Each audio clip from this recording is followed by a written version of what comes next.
Madam ഇരിക്ക്. എന്തായിരുന്നു? Madam ഞാനേ പഞ്ചായത്തിൽ നിന്ന് വീടിന്റെ കാര്യം പാസ്സാക്കണ്ടെന്ന് പറഞ്ഞപ്പോ അതിന്റെ പൈസയുടെ കാര്യം. വീടിനല്ലേ? വീടിന് 5 ലക്ഷം കേട്ടോ ബസ്സാണ്. 5 ലക്ഷം ആണല്ലേ? അതെ. അപ്പൊ അതിന്റെ പേപ്പേഴ്സും കാര്യങ്ങളൊക്കെ എങ്ങനെയായിരുന്നു? അത് ഒരു മിനിറ്റ് കേട്ടോ.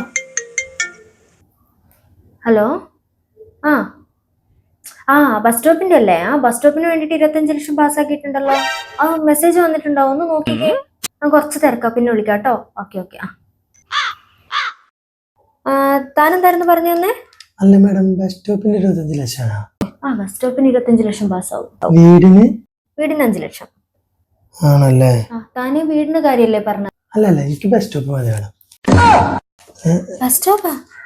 മാഡം എനിക്ക് ബസ് സ്റ്റോപ്പ് മതി മാഡം. എനിക്കൊരു 2 ബെഡ്റൂമും ഹാളും കിച്ചണും ഉള്ള ചെറിയൊരു ബസ് സ്റ്റോപ്പ് മതി.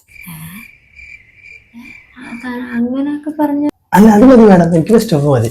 ഞാനേ അതിനുള്ള പേപ്പേഴ്സ് എന്തൊക്കെയാന്ന് വെച്ചിട്ടുണ്ടെങ്കിൽ റെഡി ആക്കിയിട്ട് കൊണ്ടുവരാം കേട്ടോ. Thank you madam. ശരി. ദൈവമേ, ഇനി എല്ലാവരും ബസ് സ്റ്റോപ്പും ചോദിച്ചു വരുമോ?